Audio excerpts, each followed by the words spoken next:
and welcome back. So today we are going to talk about a very interesting concept in JavaScript, which is getElementById. Well, this is a brand new concept for you guys, and I'm sure you will find it interesting when you try it by yourself. So let us get started with our lecture. But before that, let us see the agenda. We will first see what is getElementById and where we use it. Then we will see the syntax of it. After that, an example of getElementId with a detailed explanation, the flow of getElementId. And at last, there will be a small assignment for you. So, what is the use of getElementById? Well, this method is one of the most common methods in the HTML DOM, and it is used almost every time you want to manipulate or get info from an element on your document. The getElementById method returns the element that has the ID attribute with the specified value. An ID should be unique within a page. However, if more than one element with the specified ID exists, the getElementById method returns the first element in the source code. Now, let us see the syntax. Document.getElementById element ID. Element ID parameter is the ID of the specific element which we want to get modified. Now let us see an example. Well guys, look at the example carefully. Here we have created a button, and on the onClick event of that button, we assigned a function called myFunction.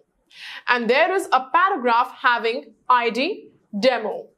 In the variable x, we stored the ID of the element and then changed the color to blue. That means the color of the text from the paragraph is going to change when we click on the button. Now let us go to the browser and see the output. Click on the button and voila, the color has changed to blue. That is how we can use the getElementById method in JavaScript. Isn't that easy, guys? Well, that is it for today. You will be having an assignment now. So here we go. Take a paragraph and give it an ID. And with the help of getElementById, change the text from that paragraph. You can use the button for that. As you know, we are learning JavaScript and we will surely make you efficient in that. In today's lesson, we are going to learn about our next DOM manipulating method, which is getElementByName. But first, let us see the agenda of today's session. First, we will see what getElementByName is and the syntax of it. Then an example with a detailed explanation of that example so that you get the clear idea of this method. At the end, there is an assignment for you. So let us get started. First, let us see what this getElementByName is. You have seen the getElementById method. This is kind of similar. This method allows us to manipulate the DOM. Basically, the getElementsByName method returns the collection of all elements in the document with the specified name which we provide as value.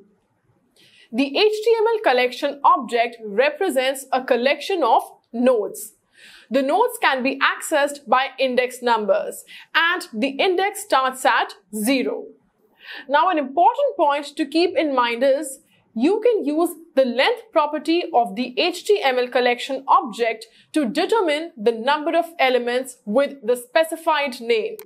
Then you can loop through all elements and extract the information that you desire. Let us see the syntax of the method. Document.getElementsByName name. Here the parameter is the name of the element that we want to get from the DOM. And we get the element, we can manipulate it as we want. After looking at an example, you will get a much better idea. In this example, we have taken two input elements with the same name called fName. After that, there is a button called TagName, and the onClick event of the button, we have assigned a variable. We created a function named my function, and in that function we are getting the name of the element, and we want to display the tag of that corresponding name. The name of the element is fName, so we will be displaying the tag name, and we stored it in the variable x like this. Variable x is equal to document.getElementsByName fName 0.TagName. 0 represents the node index. We used the ID of the paragraph, which is demo, so that we can display the tag name there. The inner HTML property is a part of the document object model or DOM that is used to set or return the HTML content of an element, where the return value represents the text content of the HTML element. It allows JavaScript code to manipulate a website that is being displayed. So let us see the output. You can see when we click the button, it displays the tag name of the fName, which is input, with the help of the getElementByName method. See, it was actually that simple. Now let us take another example where we get the length of the particular element collection from the DOM. We created 2 input fields here also, and then 1 button with the event. And in the function, we took the name attribute of all the elements who have the name animal. There are 2, so the output is going to be 2.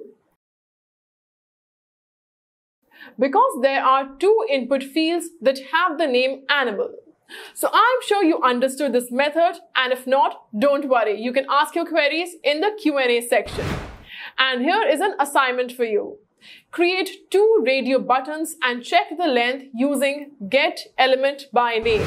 As you know, we are learning the manipulation method in DOM. We have learned getElementById and getElementsByName so far. So today we are going to learn about the next method, which is getElementsByTagName. Now before moving forward to the lesson, let us quickly see the agenda. First, we will see what getElementsByTagName is and the syntax of it. Then an example with a detailed explanation of that example so that you get a clearer understanding of this method. And you can use that anywhere that you feel like. At the end, there is an assignment for your own practice. So, the getElementsByTagName method is similar to getElementsByName method. There is just a little difference between these two. The getElementsByTagName method returns a collection of all elements in the document with the specified tag name as an HTML collection object. Whereas the getElementsByName method, it deals with the names of the name of the element. The HTML collection object represents a collection of nodes. The nodes, they can be accessed by index numbers, and the index starts at 0. Let us see the syntax of getElementsByTagName. Document.getElementsByTagName, tagname. Tagname is the name of the tag in the DOM. Alright then, you will understand it better if you see an example. So here we have created an unordered list which has 3 elements. Then in the onClick event of that button, we assigned the function named myFunction. And in the function, with the help of getElementsByTagName, we are getting the tag li. So we have to display the first index element of the list, which is USA. X1 represents the first element. Let us see the output. Click on the button. Bravo, we got the correct output. On that note, we have reached the end of this session. But wait, is there something that we are forgetting? Yes, an assignment. So here we go. Take the P tag from the DOM and change it to another text using a button. Now I can see you are gaining a lot of interest in this. So why don't we move forward onto the next concept? Alright then. As you know, we are learning about functions or methods, and when we talk about functions, DOM or DOM manipulation methods play an extremely vital role. These are the methods we learned so far. getElementById, getElementByName, getElementByTagName. And today we are going to learn the next DOM manipulation method, which is getElementByClassName. But before that, let us see the agenda for this lesson. First, we will see the meaning of getElementsByClassName, then the syntax of this method. After that, we will see two examples of getting elements by single class and multiple class. And at last, there is an assignment for you guys. So, getElementByClassName is a method which returns the collection of all the elements in the document with the specified class name as an HTML collection object. And just like other DOM manipulation methods, the HTML collection object represents a collection of nodes. The nodes can be accessed by index numbers. The index starts at 0. Let us see the syntax. Document.getElementsByClassName class name. Class name parameter represents the name of the class of a particular element from the document. You can search the elements with multiple class names. You just have to separate them with spaces. For example, primary demo, node. The getElementsByClassName method is not supported in Internet Explorer 8 and earlier versions.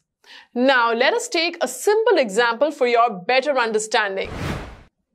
In this page, there are two divs with the class name primary, and there is a button, and the My function is assigned to the onClick event of the button. In the function, we are getting the element by its class name, which is primary. Then we are changing the first div, which will be at x0, to hello world. Now let us see the output. After clicking the button, the first div changes to hello world, and the second div, it remains the same. So earlier we talked about getting the elements with multiple class names. Now let us see how we can do that. Is it too complex? Well, don't worry. I will explain so that you will understand the flow. We have given some CSS to the div in the style tag. You can see in the example that there are three divs. First, with the class example and index 0. Second, with the class example and color, so its index is also 0 because the HTML collection object starts from 0. Then third, with the same classes example and color, so the index is 1. In the function, we are getting the elements having the class names example and color, and we stored it in the X. Now there are two divs with the same two classes having index 0 and 1. So we are changing the background color of x0. That means div having the index 0. Let us see the output. Brilliant! After clicking on the button, we got the correct color, which is blue, in the div having the index 0. So now we have seen two examples of getElementsByClassName, and I hope you understood this properly. Well, that is it for today, guys, and here is an assignment for you. Create two divs and one paragraph with the same class example and find out the length of those elements. And we will meet very soon in the next lecture. Till then, stay safe.